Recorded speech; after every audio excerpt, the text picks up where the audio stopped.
Oui, Yahi Hompé, est-ce un bras de fer à maintenir à vie? C'est la question que nos confrères se sont posés à travers donc, ce titre inscrit au niveau de leur une. Et moi, je dirais, est-ce qu'il existe réellement un bras de fer entre les deux hommes?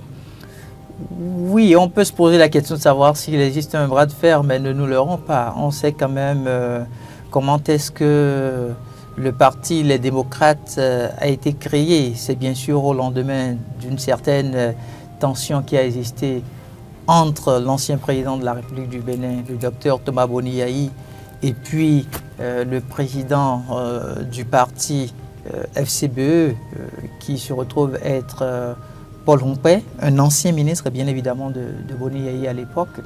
Et donc ce n'est que suite au lendemain de cette tension qui a vu le jour que le parti Les Démocrates a été créé.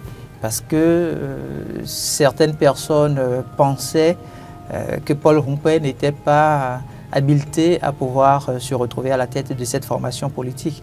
Maintenant, au lendemain aussi, on a constaté que Paul Hompé s'est retrouvé carrément dans la posture de l'opposition. Et il a signifié d'ailleurs, avec son parti politique, il s'est retrouvé à conduire le courant opposant de notre pays pendant une bonne période avant que les démocrates ne viennent leur ravir la vedette. Maintenant, vous savez qu'on est en politique et c'est plus la question de l'addition, de la multiplication qui se vit et non la soustraction. Et par conséquent, pour toutes les personnes qui pensent aujourd'hui que est-ce que Paul Hompé et Boni Yahi pourront encore se parler sur le plan politique? Est-ce qu'ils auront à défendre encore des intérêts politiques ensemble en vue de pouvoir reconquérir le pouvoir d'État? Il faut s'attendre à tout, parce que juste là, on ne connaît pas encore les différents candidats qui vont se positionner pour les présidentielles à venir au titre de l'opposition. On ne sait pas si ces candidats éventuellement pourraient avoir une certaine proximité avec Paul Hompé, et si c'était le cas par exemple, Boni Yahi serait contraint donc à pouvoir collaborer avec cette équation qu'on aurait pu appeler une équation à plusieurs inconnus. Moi je me dis, certes il y a bras de fer, mais ça ne peut pas être un bras de fer à vie. Boni Yahi, quoi qu'il dise, porte encore le vœu le plus cher de se retrouver, en tout cas, de retrouver son parti politique, conquérir le pouvoir d'État des mains de Patrice Talon. À défaut, ils voudront aussi chercher le perchoir de l'Assemblée nationale. Donc, dans de pareilles conditions, toutes les cartes sont possibles. Il suffit juste que les stratégies soient bien définies, que chaque parti, que ce soit les FCBE ou les démocrates, puissent trouver effectivement leurs intérêts en jeu pour qu'une certaine coalition se fasse, même si ça va être une coalition de façade ou une coalition de quelques jours, ça va quand même les pousser à barrer la voie à ce qu'on peut appeler la mouvance présidentielle. Maintenant, quid de ceux-là qui pensent que Paul Hompé n'est forcément pas de l'opposition ou Paul Hompé continue de faire le jeu du pouvoir? C'est à eux de voir en son temps ce qui leur est vraiment profitable. Alors, Laurent Tonenquez, bonjour, bienvenue sur ce plateau. Carole Olaye, bonjour, Hugues Tozogo, bonjour, Bonjour Roland. Aux téléspectateurs, internautes et auditeurs. Défi de regroupement au sein de l'opposition, Yahi Hompé, un bras de fer à vie. Je posais tantôt la question, est-ce qu'il y a vraiment une rivalité entre les deux hommes? Écoutez, il y a un problème entre les deux, ça c'est un secret de polichinelle quand même. Quand on sait comment est-ce que Boni Yahi, patron du parti FCBE, avec sa clique, ont été dégagés pour que Paul Hompé en devienne en tout cas le président ou le secrétaire exécutif national. Et encore que là, puisqu'on parlait de force chorique pour un Bénin émergent, et donc quand ils ont opéré leur modification ou bien leur hold-up en griffe à un moment donné, ils ont commencé par appeler ça la force Cori. Donc il y a déjà une guéguerre parce que le logo Cori appartenait quand même au clan Boni Yahi. Et donc il y a déjà un problème entre les deux. Et donc on part de ce principe déjà. Et puis après, ces deux personnages avaient deux visions différentes. Parce que déjà, quand vous regardez dans la perspective des élections générales 2026, Paul Roupet dit qu'il peut aller chercher les parrainages du côté de la mouvance et que d'ailleurs, même s'il a combattu Patrice Talon jusqu'à la fin de son régime, c'est non plus Patrice Talon qui sera candidat en 2026. Et donc, par conséquent, il, en tout cas, revient à eux de faire un choix et de pouvoir peut-être se mettre ensemble avec la mouvance et maintenant participer à la mouvance qui va prendre le pouvoir à partir de 2026. Donc, quand vous voyez cette vision déclinée clairement par Paul Roupet et que vous voyez la vision de Boni Yayi, qui en réalité est un opposant farouche à son ami d'hier, Patrice Talon, c'est que clairement, ce n'est pas évident que les deux s'entendent. Et donc, il y aura un bras de fer. Parce que véritablement, vous observez un peu les deux, la dynamique, en tout cas des uns et des autres, vous comprenez que chacun dans son camp défend sa vision, son idéologie. Et donc, quand on voit un peu ce que défend Paul Roupet, avec toutes les démarches qu'il entreprend, parce qu'il a été clair, hein, la loi dit clairement que quand vous êtes de l'opposition, vous ne pourrez pas avoir de parrainage au niveau de la mouvance. Et donc, oui, un député de la mouvance ne saurait parrainer un député de l'opposition, en tout cas un candidat de l'opposition. Mais lui dit, dans sa nouvelle dynamique maintenant, alors, il ne se réclame plus autant. En fait, à lire ce qu'il dit, de l'opposition à proprement parler, il préfère aller négocier avec ces gens-là, en tout cas ceux qui sont au pouvoir, et continuer la dynamique avec eux, puisque Patrice Talon, qu'ils ont combattu tout le temps, n'est plus là. Maintenant, après ça aussi, quand vous regardez un peu le processus électoral de 2016 à aujourd'hui, clairement, vous comprenez que au fond, même s'il arrivait que les deux devraient s'entendre, il y aura une question de méfiance. Parce que Boni Yayi, certainement, ne fera plus jamais confiance à son ministre de la Culture par le passé, qui est celui qui a été son ministre de la Culture, et qui a pratiquement, parce que tout le monde a vu comment est-ce que Paul Roupet est sorti de nulle part, un enseignant qui n'avait pas un parcours politique à proprement parler, on est allé le chercher à Bopa, en défiant Mathieu Nango et autres, avec, comme vous appelez, j'oublie les partis là. Donc on est allé le chercher pour défier un certain Mathieu Nango et consorts dans la région de Bopa et environ. Donc déjà, quand Boni Yayi se rappelle de ça et de comment est-ce que la politique a été faite avec ce monsieur, on se rappelle hein, de tout ce qu'il a eu comme déboire Paul Roupet au sein de la mouvance, en tout cas quand il était au gouvernement de Boni Yayi. Donc quand on voit tout ça, ce n'est pas évident. Et je crois même que le défi, parce qu'on parle de défi de regroupement en l'état entre l'UP, Parti des démocrates et la force courir pour un Bénin émergent de Paul Roupet, ce n'est pas évident. Ça va être un rêve, mais difficile à réaliser.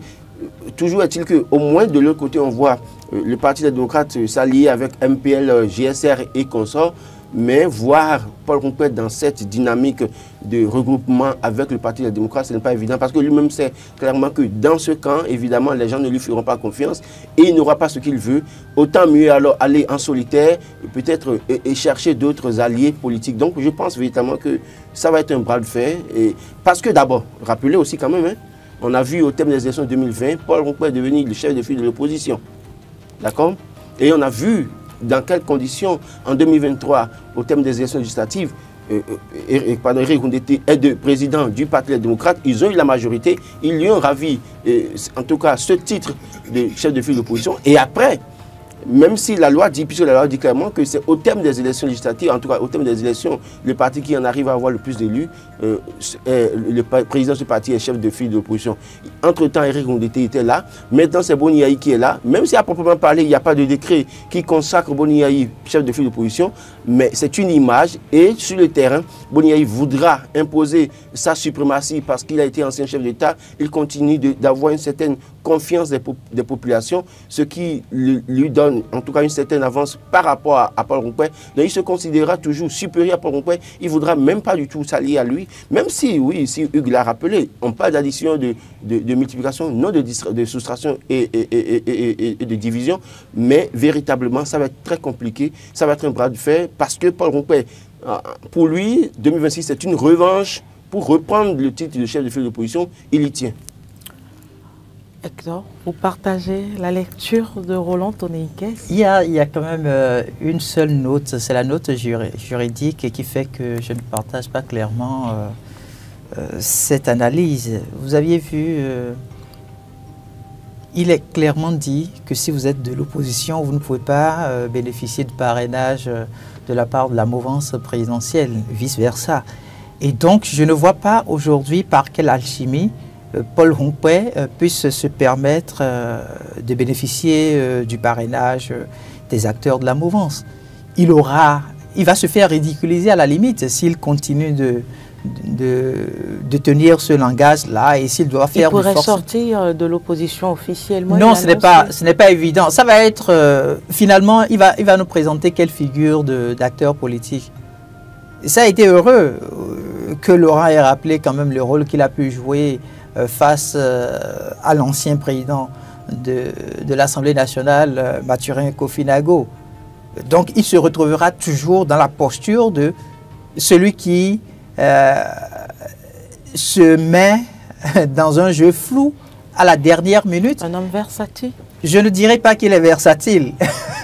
Allez-y. Je ne dirais pas qu'il est versatile, mais je me pose juste des questions pour savoir, est-ce qu'il va toujours nous présenter le regard de l'acteur politique qui, à la dernière minute, embrouille pratiquement toutes les cartes? Je ne pense pas.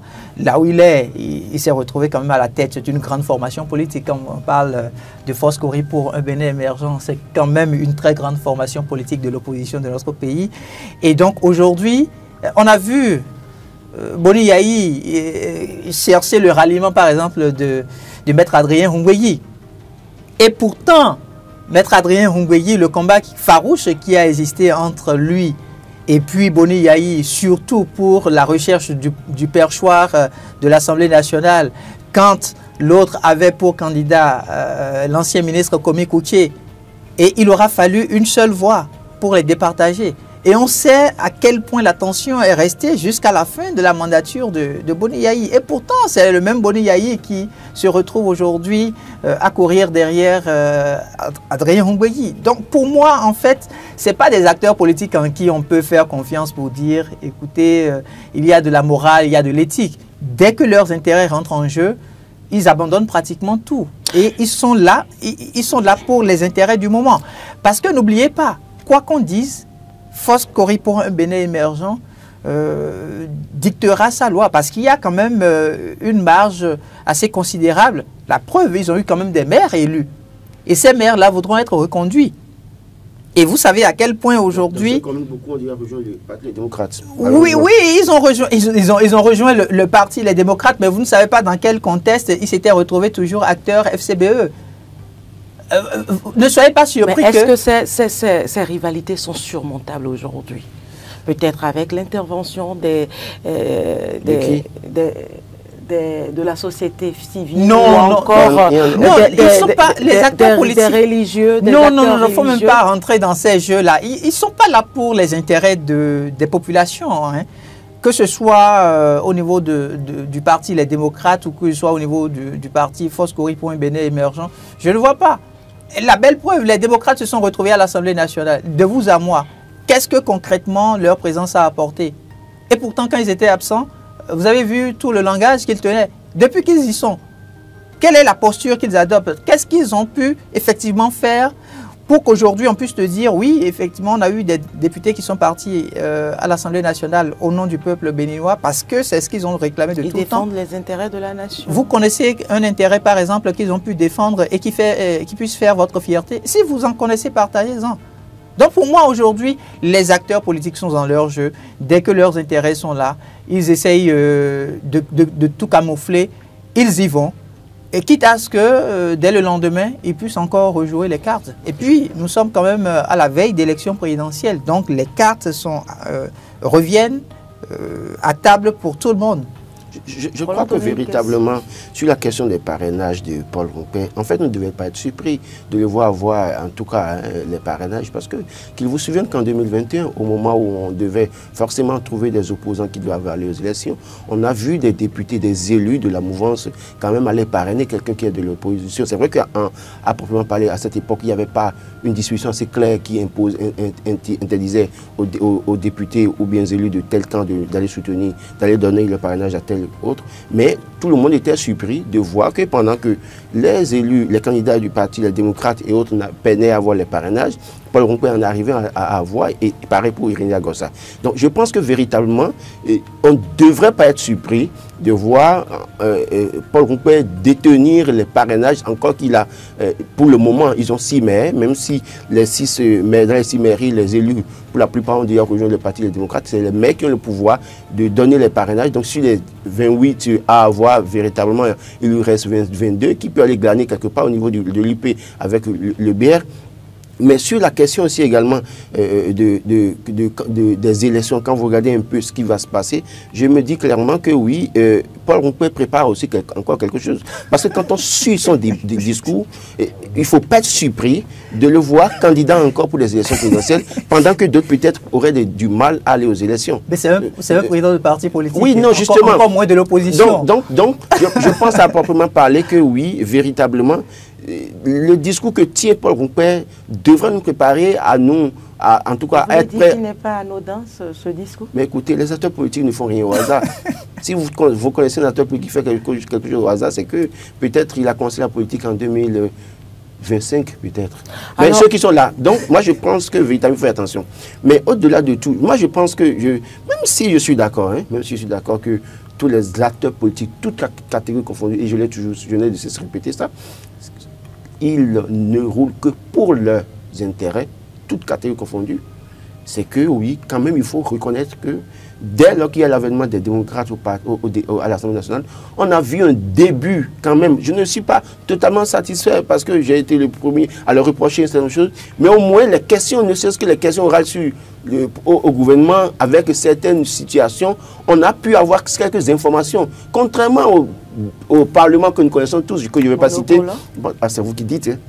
Parce que moi, je n'utilise plus ce thème. Donc, contrairement à ce Parlement qu'on connaissait, qui, bizarrement, 83 députés, finalement, qui n'ont pas du tout joué leur rôle, alors que leur rôle, c'est de contrôler l'action du gouvernement, c'est de voter des lois. Ça a été, en tout cas, ils ont eu un Parlement qui a voté tellement de lois que même certains députés ignorent, même parce qu'ils ne comprennent même pas le contenu, ils n'en savent rien. Et au point où, désœuvrés peut-être, certains ont voulu proposer qu'on réforme la dot et dans ce ça a commencé encore là maintenant avec certains députés qui veulent limiter les fiançailles. Donc, vous voyez, donner durée pour les fiançailles. Donc, je pense que véritablement, les démocrates ont joué un début de rôle dont on peut être fier pour dire, oui, évidemment, ils ont commencé par bouger, obligé. Vous allez voir que les dernières descentes de Jacques Aradi sur les sites de l'Assemblée nationale, pour apporter des clarifications, il a fallu que des députés de l'opposition montent au créneau pour poser des questions au gouvernement. Autrement, les choses se déroulaient comme si, bon, de rien n'était. Mais le fait qu'ils posent des questions, qu'ils avancent des chiffres, qu'ils interpellent le gouvernement, ça a obligé Jacques Aradi à monter au créneau. Ça oblige des ministres à monter au créneau pour apporter des clarifications et à justifier les positions du gouvernement. Donc je pense que véritablement, c'est quelque chose qu'il faut commencer par apprécier. Maintenant, il faut le demander plus, parce qu'au-delà de tout, et je suis heureux, parce que sur la question, par exemple, des salaires, j'ai été clair en disant, mais nous avons vu les opposants crier tout le temps pour dire on ne sait pas combien gagnent les gouvernants, tout ça là. Mais aussitôt que 28 députés sont allés au Parlement démocrate, il n'y avait personne parmi eux pour monter le chrono, pour dire voilà ce que nous gagnons comme salaire. Et nous pensons que c'est trop. On n'a pas vu ça. Donc, et ça confirme le fait que c'est les intérêts qui les guident. Parce qu'eux tous dénonçaient le fait qu'on ne connaît pas les salaires des politiques, les députés, 43 députés au Parlement, on ne connaît pas leur salaire. Il y a tout ce débat. Mais vous êtes allé au Parlement, on se rend compte. Vous bénéficiez aujourd'hui de ce même salaire? Oui, on vous voit pratiquement à 4 millions. Mais personne parmi vous n'est monté au créneau pour dire 4 millions pour un député au Bénin, c'est trop. Personne ne l'a dit. Donc ça montre clairement qu'ils y vont pour le... Mais j'entends dire qu'on a même revu le salaire des anciens présidents. Mais ensuite, ce débat, personne à la hausse le salaire des anciens présidents. Mais personne ne fait ce débat aujourd'hui. Dans un pays comme le Bénin, où on dit que oui, on dénonce certaines choses, et quand on réforme, on revoit peut-être à la... J'ai dit, j'entends dire, donc je n'ai pas encore les confirmations, mais toujours est-il qu'il y a un silence aussi à ce niveau. Donc, sur ces questions, ça confirme très clairement que le peuple se bat, le peuple est là pour servir de bouclier pour ces acteurs politiques, ou bien servir de marche-pied pour les escaliers. En tout cas, ils montent, et puis après, quand ils montent après, c'est eux d'abord, c'est leurs enfants. Donc, il revient maintenant aux populations de comprendre maintenant quel est l'enjeu de 2026. Hugues-Hector Zogo, quelles pourraient être les conséquences de cette division sur les prochaines élections? Non, il n'y a pas de conséquences outre mesure. Hein. S'il continue de jouer à ce jeu de ping-pong, naturellement, la mouvance va gagner les élections. Ça va les surprendre tous. Ils se sont réclamés de l'opposition, même s'ils ne sont pas de la même démarche en termes de gouvernance ou en termes d'idéologie. Ils sont tous des partis de l'opposition. Et s'ils veulent arracher le pouvoir à la mouvance présidentielle, je ne vois pas comment ils puissent se comporter si ce n'est pas de se mettre ensemble.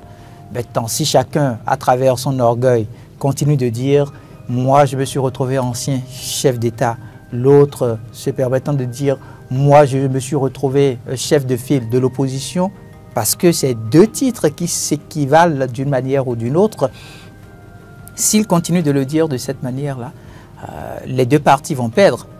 Ils seront pas, donc, on ne sera donc pas surpris de voir la machine mise en place, la machine politique mise en place par le président actuel, Patrice Talon, depuis pratiquement 2016, pour conserver le pouvoir d'État. D'ailleurs, même si les deux se mettaient ensemble, moi je me pose la question de savoir comment est-ce qu'ils parviendront à lui arracher le pouvoir. Ça va être un peu compliqué, ma foi. C'est une équation très difficile à régler et à résoudre par l'opposition, parce que vous avez aujourd'hui, par exemple, le porte-parole du gouvernement qui se retrouve de plus en plus sur le terrain. Vous avez les ministres conseillers qui sont sur le terrain et qui expliquent clairement ce que le gouvernement a pu faire pratiquement en 9-10 ans, ce qui ne se faisait pas. On parlait de normocommunication, donc chacun était dans son département ministériel, travaillait, mais ne communiquait pas. Il y avait très peu d'informations sur effectivement ce qui se passait au niveau de chaque commune, les différentes réformes qui étaient mises en application, comment est-ce qu'on a pu atteindre tel seuil. Tout ça, c'était resté sous silence. Mais le chef de l'État, depuis pratiquement 1 an et demi, bientôt 2 ans, a fait l'option de mettre sur le terrain des acteurs capables de communiquer effectivement avec les populations. Et donc, le résultat est net. Il a parlé de Jacques Ayayi. Un peu plus loin, on vous parlera par exemple de Mme Claudine Afiavi-Prudencio en tant que ministre conseiller à la Santé, qui fait effectivement aussi suffisamment de descente sur le terrain pour expliquer tout ce qui se passe au niveau du secteur de la santé. Vous avez vu par exemple les différentes tournées qu'elle a eu à faire et qui permettent aujourd'hui à nos compatriotes de comprendre ce qui se passait par exemple dans le secteur de la dialyse, alors que pendant pratiquement 6 ou 7 ans, c'était de la désinformation, c'était de la diffamation à la limite qui se vivait. Donc pour moi aujourd'hui, l'opposition, est-ce qu'elle aura la force de renverser la tendance? On est en train d'aborder déjà les 6 derniers mois qui doivent nous permettre d'aller aux élections présidentielles et on ne voit aucun signal susceptible de nous dire oui, c'est vrai, les candidats seront connus pratiquement dans le mois d'octobre, sans aucun doute, dès la première semaine, que ce soit pour la mouvance tout comme pour l'opposition. Mais on ne voit aucun signal de la part de l'opposition pour dire oui, nous sommes prêts pour arracher un pouvoir d'État. Parce que, n'oubliez pas, Patrice Talon a travaillé sur une dynamique très importante. C'est qu'il est allé chercher des acteurs qui ne se retrouvaient pratiquement pas du tout au niveau de la sphère politique pour faire de ces personnes-là des acteurs mieux lotis aujourd'hui.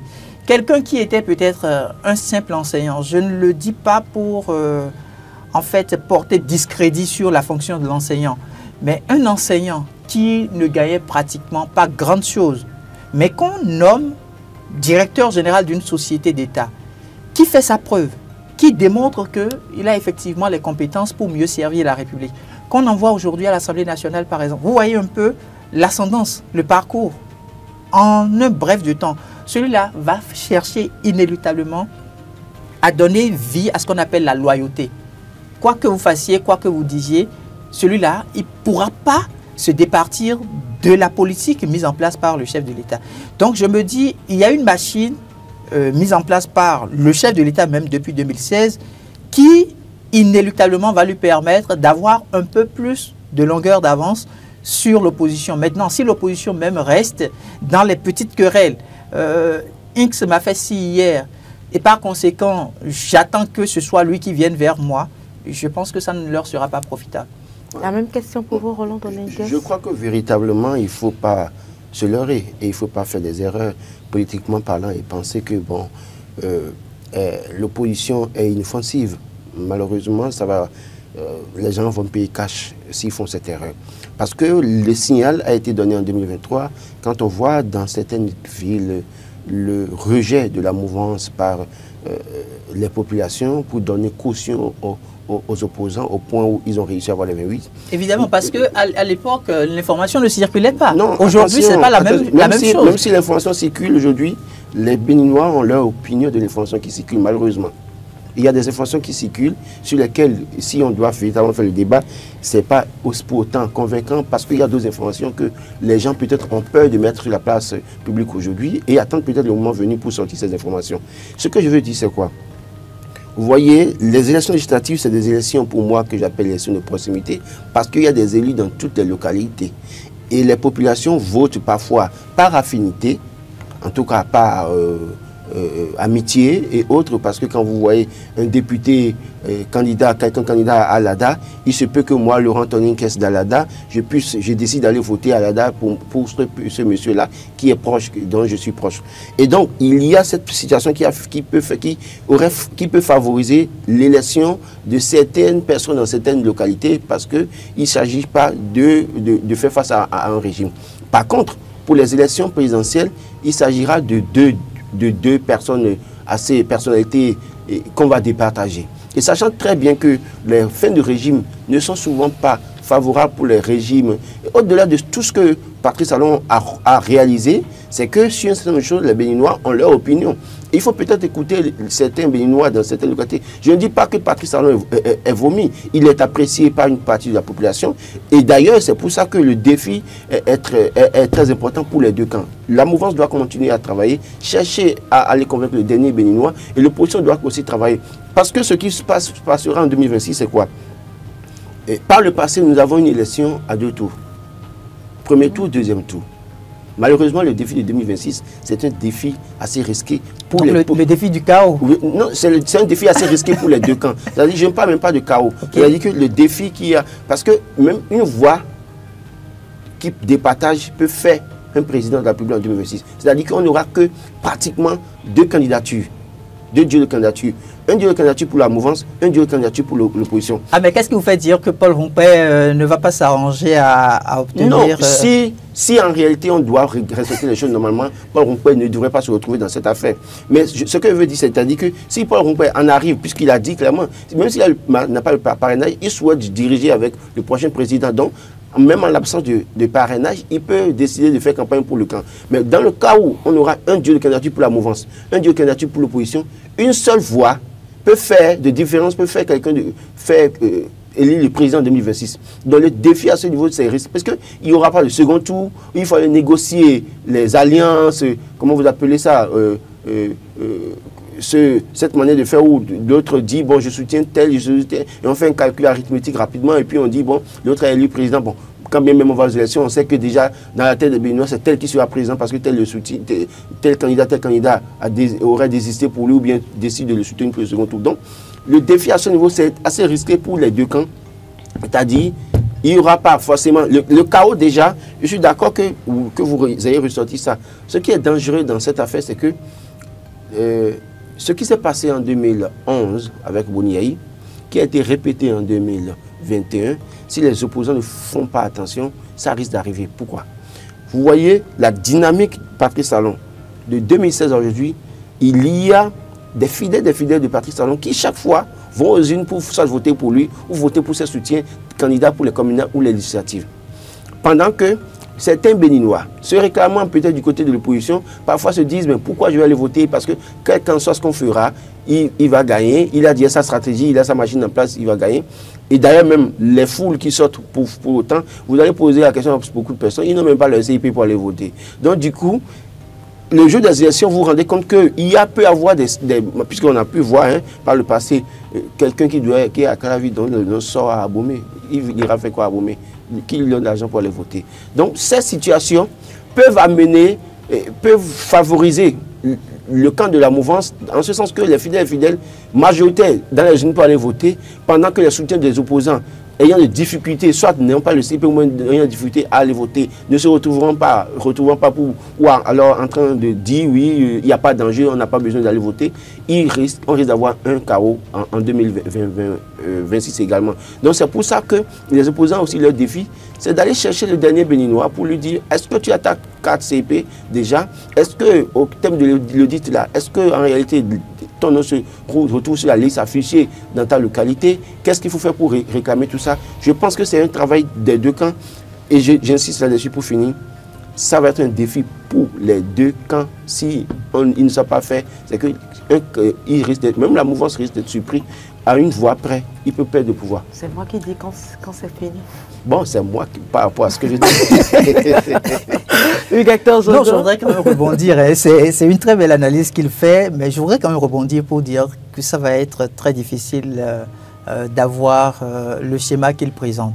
Très difficile dans la mesure où, ne serait-ce qu'hier, vous aviez vu les femmes des marchés, ces marchés-là qui ont été entourés à la limite de mystère par l'opposition jusque dans un passé récent où des informations allaient dans tous les sens. Ce sont ces mêmes femmes-là aujourd'hui qui se sont retrouvées au Palais des Congrès de Cotonou pour reconnaître le mérite du chef de l'État.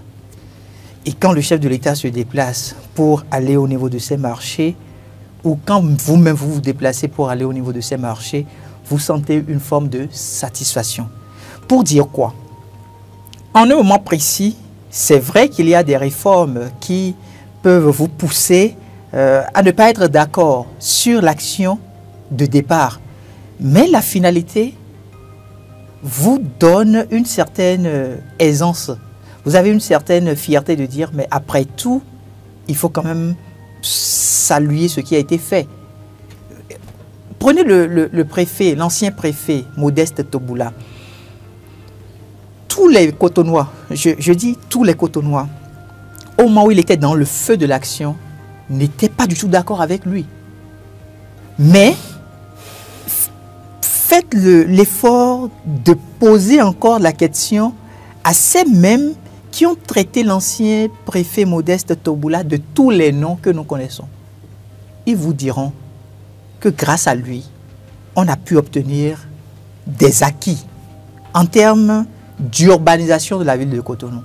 Il y avait des espaces, des domaines qui appartenaient à l'État, dont personne n'avait connaissance. On ne pouvait jamais imaginer, par exemple, que ces espaces-là pouvaient se transformer en rue. Mais aujourd'hui, le résultat est là. Et vous voulez que quelqu'un, je prends ne serait-ce que la région d'Agla, une région qui est restée très rapidement, une région qui est restée tout le temps sous inondation.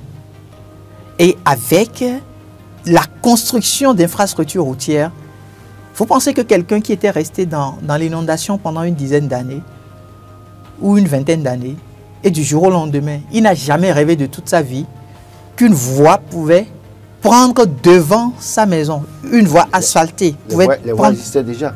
Je dis une voie asphaltée. D'accord, l'asphaltée, d'accord, mais les voies existaient. Une voie asphaltée. C'est pas Toboula qui a donné des voies à Cotonou. Bon, d'accord, pour finir avec le sujet, quelle expérience peut-on tirer, quelle leçon peut-on tirer de cette fragmentation dans l'opposition béninoise? Ce n'est pas que la fragmentation de l'opposition. La leçon qu'on pourrait tirer avec le mode de gouvernance de Patrice Talon, c'est que le peuple béninois est un peuple résilient. C'est un peuple résilient. Parce qu'il y a quelques années en arrière, on ne pourrait pas imaginer vivre l'exploit qu'on est en train de connaître sous l'ère de Patrice Talon. On ne pourrait pas l'imaginer. On ne pourrait jamais imaginer que les Béninois pourraient serrer les ceintures comme le chef de l'État l'a souhaité et obtenir ce résultat au prix du sacrifice. Mais c'est un fait.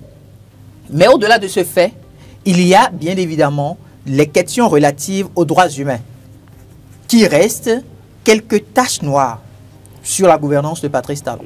Je crois que, je reviens sur l'exemple donné par Hugues Zogo qui parle des femmes qui sont retrouvées par les congrès. Il ne vous a certainement pas échappé que certaines femmes responsables du marché sont allées chez Boniaï également pour aller chanter et danser. Et c'est ça qui fait la beauté. C'est pour vous dire que ça qui fait la beauté de notre démocratie. Ce n'est pas parce que les femmes viennent s'asseoir à la salle rouge, dans la salle rouge du palais des congrès, que vous les avez comme acquis. Donc ça voudrait dire que celles qui sont allées au niveau de Boniaï aussi... Oui, c'est pareil. C'est pareil. Pour vous dire quoi?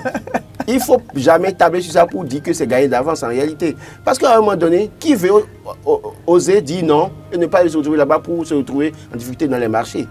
n'oubliez pas que notre système politique est aussi favorable ou facile dans cette situation. C'est difficile pour les gens de gérer et de s'entêter ou bien de s'opposer à un gouvernement en place. Mais au fond, la même chanson chantée par les mêmes dames en 2016 à Boni-Yayi. Donc en réalité, Talon aussi doit pouvoir comprendre que ça peut revenir à tout moment. Donc il dit que mouvance opposition, il doit pouvoir faire très très attention. Alors expérience, fragmentation, je pense que véritablement les acteurs politiques nous ont suffisamment montré ce dont ils sont capables et qui ils sont. Et il va falloir peut-être faire avec, ne pas espérer quoi que ce soit de cette situation. Dire que peut-être si Dieu, puisque je le dis, moi, au-delà de tout, hein, on finit de faire tout débat, c'est Dieu qui donne le pouvoir. Et Dieu peut décider de donner le pouvoir même aux derniers citoyens du pays. Deuxième sujet à débattre sur ce plateau, c'est vrai qu'on a passé assez de temps sur le premier sujet. Nous allons finir avec la sortie du porte-parole du gouvernement, Léandre Rongwedji, à propos de l'arrestation de Hugues Sossoupé. Il y a tellement de choses à reprocher à notre compatriote. C'est le porte-parole qui le dit. Alors, quelle lecture faites-vous des propos du porte-parole du gouvernement? On n'a pas encore eu une note judiciaire. Le procureur spécial n'a pas encore pris la parole. Le porte-parole du gouvernement, au cours donc d'une émission ce dimanche avec nos confrères de Canal 3 Bénin, a profité pour se prononcer sur la question, puisqu'on lui a posé la question, bien évidemment.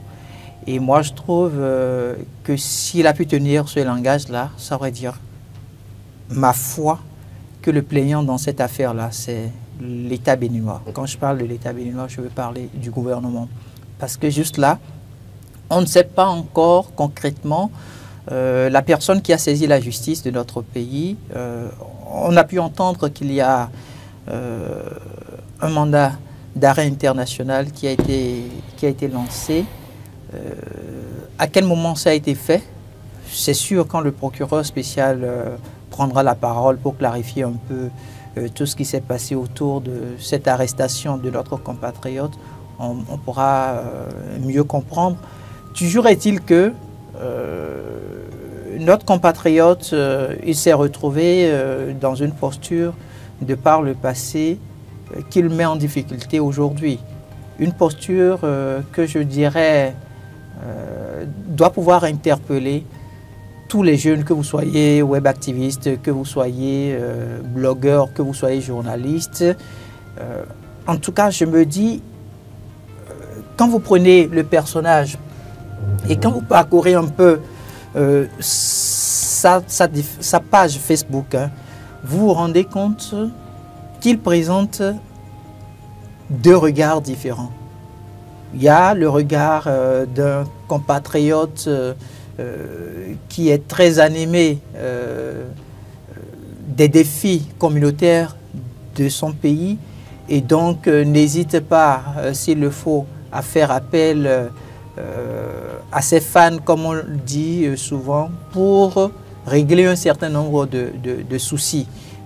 Des compatriotes qui ont par exemple des soucis de santé, il fait des appels à contribution et puis la cagnotte est reversée donc à ces personnes-là qui se retrouvent dans la posture de victime. Ça, c'est un regard de notre compatriote Hugues Komlan Sossoupé. Il a fait pendant un bon moment avec sa page Facebook qui visiblement est incriminé. Mais le deuxième regard aussi, c'est que vous aviez une lecture politique critique et acerbe. Et c'est surtout, je pense, ma foi, surtout ce volet-là qui le met aujourd'hui en difficulté. Parce que, vous savez, de vous à moi, hein, tout de suite, si on se met dans la posture d'un opposant, vous allez voir que des gens vont commencer par nous envoyer des informations. Ceux qui n'ont pas le courage de dire ce qui se passe avec les mots qu'ils auraient souhaité, ceux-là vont écrire ces contenus-là et vont vous les envoyer. Maintenant, vous, libre à vous de revoir le contenu, de mesurer le sens de la responsabilité, ou de pouvoir vous dire, je prends l'engagement d'y aller sans gants et puis je le fais à mes risques et périls. Donc je me dis, c'est la difficulté énorme à travers laquelle il se retrouve aujourd'hui, parce que évidemment, des compatriotes lui envoyaient des informations. On est peut-être ici sur ce plateau, il y a un accident de circulation qui s'est produit à hauteur de l'université d'Abomey-Calavi. Tout de suite, quelqu'un peut prendre les photos, lui envoyer, et puis il les publie. En les publiant, donc, ça lui permet d'avoir suffisamment de personnes qui suivent sa page Facebook. Et dès lors, si vous n'avez pas votre tête sur les épaules, assez vite, vous pouvez sombrer dans ce qu'on appelle la foule qui vous adule. Mais au grand rendez-vous de la vérité, cette foule-là ne sera plus présente. Donc, je le dis pour interpeller la conscience de toutes les personnes aujourd'hui qui partagent de l'information. Parce que pour vous, Hugues Sosoupé est-il journaliste ou non? Ah non, il a fait une formation de journalisme.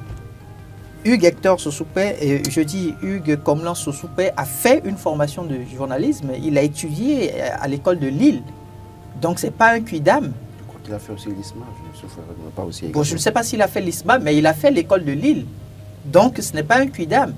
Et il ne faudrait pas que les gens pensent que bon, voilà, c'est quelqu'un qui, à travers les réseaux sociaux, s'est vu porter le titre de journaliste. Justement, non. Je pose la question parce que c'est un proche à vous. Et au-delà d'un proche à vous, c'est par rapport aux propos du porte-parole du gouvernement qui demandait, qui s'interrogeait également s'il avait sa carte de presse et s'il avait un journal officiellement ou s'il travaillait dans un organe reconnu. Évidemment, c'est en fait le piège. C'est le piège. Vous savez, s'il a un diplôme, c'est qu'il a fait la formation, donc il a ce titre-là. Non, malheureusement, ce n'est pas parce que vous avez fait la formation, d'accord? C'est pas parce que vous avez fait la formation. Quand vous avez un diplôme, donc vous n'avez pas ce titre? Non, attendez. Nous sommes dans... Il faut regarder, il faut bien suivre la législation en vigueur au Bénin. Si les gens ne le comprennent pas... On va plaider pour corriger ça quand même. C'est-à-dire que... Mais est-ce que c'est ce qui doit être... Carole, est-ce que c'est juste? Est-ce que c'est ce qui doit être? Patientez que je vous explique.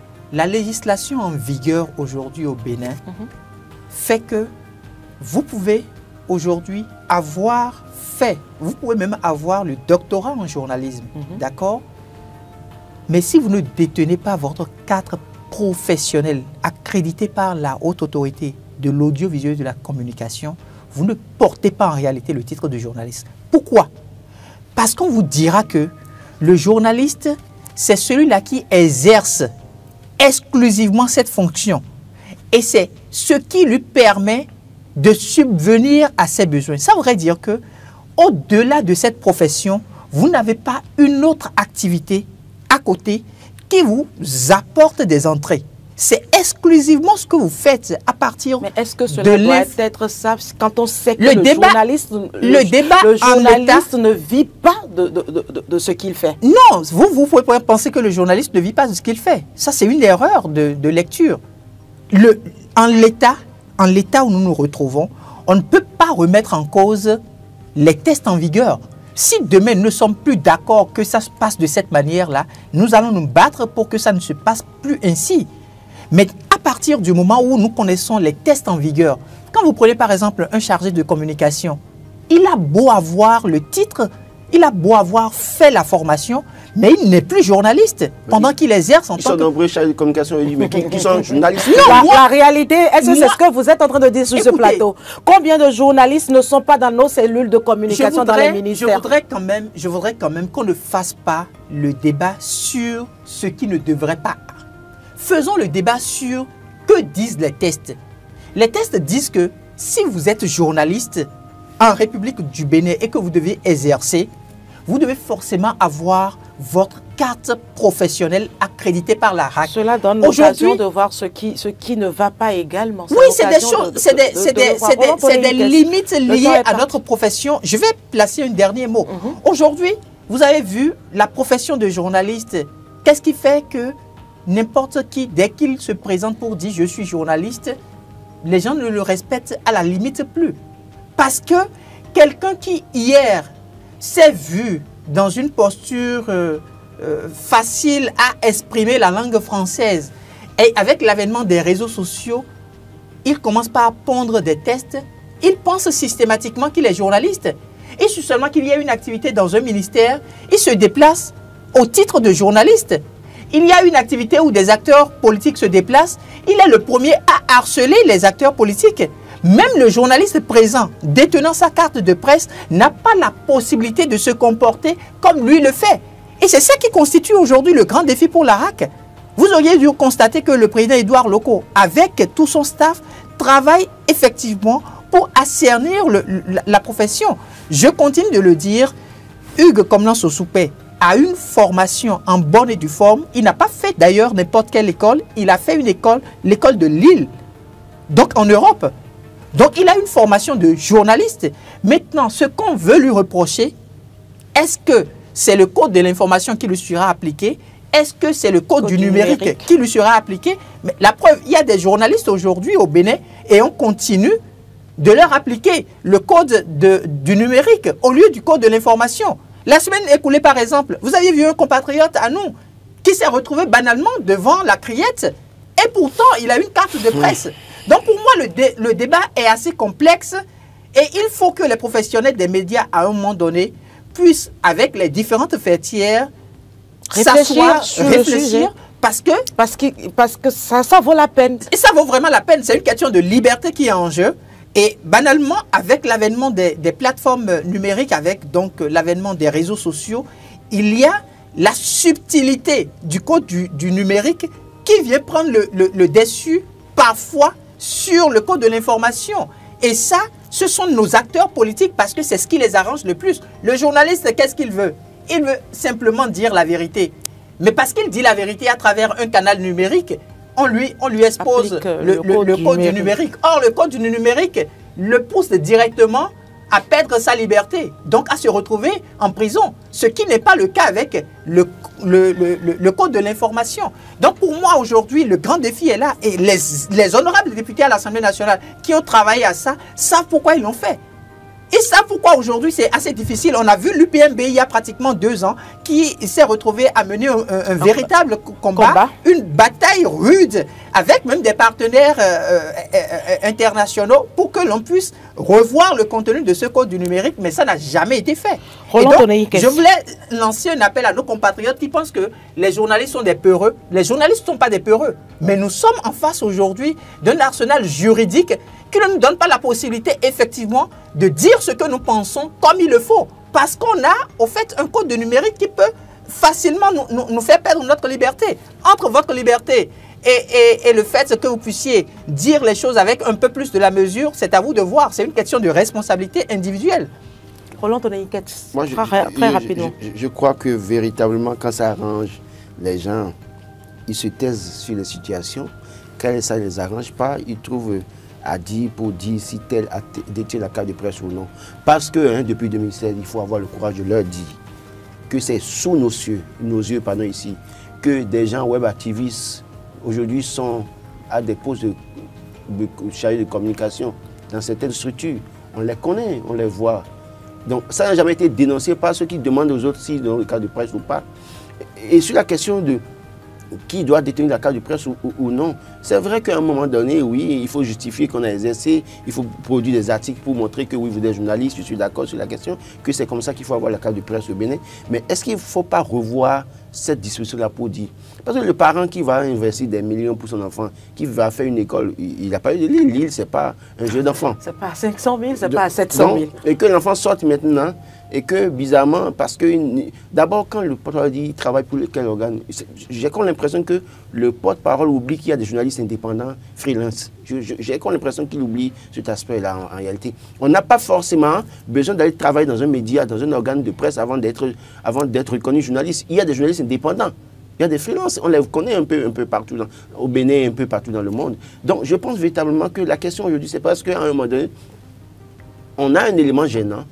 Quand on veut arrêter, on l'a arrêté. Donc il faut trouver tous les mots pour justifier. En réalité, moi j'ai posé des questions au porte-parole du gouvernement. Véritablement, mardi dernier, il n'a pas répondu à mes questions. C'est vrai. Quand il dit on a beaucoup de choses à reprocher à comment Hugues Sosoupé. Chacun fait son travail comme il le conçoit. il y a des choses que peut-être sur un plateau de télévision, je ne pourrais jamais oser dire. Peut-être que si je devais être dans la même position que comme Hugues Sossoupe, peut-être que je pourrais dire pire que ça, peut-être. Je dis peut-être, pas évident, pour mes connaissances, je ne vais pas peut-être aller dans certaines choses. Mais, véritablement, il a choisi faire ça. Et on peut lui reprocher des choses, parce qu'il n'est pas un saint, hein, c'est un être humain comme nous autres. Tout à fait. Mais le mode opératoire pour aller les chercher avec tout ça, jusque-là, parce que, oui, Hugues est revenu là-dessus, on ne sait pas qui est le plaignant. Tout comme dans le cas de Julien Kandé-Kansou qui a demandé devant le juge qui est le plaignant. Je vais voir mon plaignant. Donc, véritablement, on est allé voir, je rappelle le cas de Steve Amoussou. On est allé chercher, mais finalement, on ne sait pas qui était le plaignant. Le plaignant, il y avait un plaignant en griffe imaginaire avec un transfert vocal, je ne sais quoi. Donc, dans l'un ou l'autre des cas, il se fait que pour moi, j'estime que, à proprement parler, et le porte-parole du gouvernement, c'est un journaliste. On sait très bien comment il a été intègre et comment est-ce qu'il a osé à bien des moments par le passé. C'est ce qui justifie d'ailleurs cette marque de confiance. Voilà, donc oui, et donc moi je pense véritablement, lui qui a incarné la nouvelle conscience avec Pascal Irénée Koupaki, moi je voudrais bien que cette nouvelle conscience nous amène à faire les choses autrement. Parce que certaines méthodes, en fait, jettent du discrédit. Parce qu'après tout, le Bénin restera, d'accord? Et les gouvernants partiront.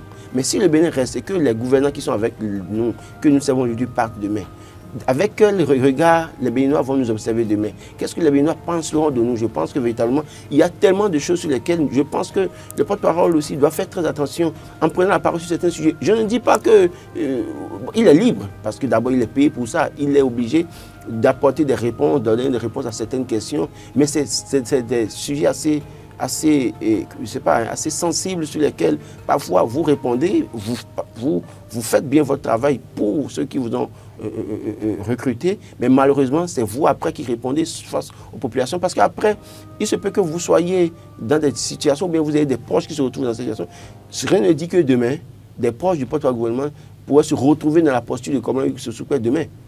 Demain, on serait là aussi là pour les défendre. Donc moi je pense que au-delà de tout, ce débat qui est du détenteur de carte de presse, est-ce qu'il est journaliste dans un média ou pas, on doit pouvoir mettre de côté ces Moi, j'estime que c'est un réel problème qui doit faire objet de réflexion entre les membres de l'institution dirigeante. Je veux parler de la Haute Autorité de l'Audiovisuel, oui, véritablement. Et les associations les fertières, et puis également les journalistes, les responsables. Alors, ce qu'il faut aussi préciser, je crois que je l'ai précisé lundi passé, c'est-à-dire que je dis à tous les jeunes, vous savez, quand parfois vous avez des positions assez tranchées, vous avez des convictions que vous assumez, il est vrai que parfois beaucoup d'informations viennent à votre niveau. Mais c'est à vous de savoir comment... De faire le tri. De faire le tri. Parce que vous balancez, après vous vous retrouvez seul. Parce que ceux qui vous donnent l'information ne viendront jamais pour dire c'est moi. D'abord, ils vont vous renier totalement et vous payez seul. Donc je pense que notamment, tous ceux qui veulent affronter un régime doivent pouvoir prendre leurs dispositions pour ne pas être chopés.